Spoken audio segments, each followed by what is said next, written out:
ক্রিকেটে কিছু গল্প ধৈর্য, সংগ্রাম এবং চূড়ান্ত গৌরব নিয়ে লেখা হয়। 2017 চ্যাম্পিয়ন্স ট্রফি বাংলাদেশের জন্য এমনই একটি মঞ্চ ছিল এবং মাহমুদুল্লাহ রিয়াদ নায়ক হয়ে ওঠেন। টুর্নামেন্টের শুরুতে মাহমুদুল্লাহ বেঞ্চে বসেছিলেন।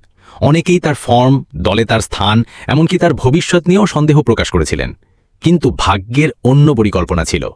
নিউজিল্যান্ডের বিপক্ষে বাংলাদেশ একটি বড় লক্ষ্য তাড়া করতে হিমশিম খাটছিল। উইকেট পড়তে থাকলো, চাপ বাড়তে থাকলো। এরপর আসেন মাহমুদুল্লাহ।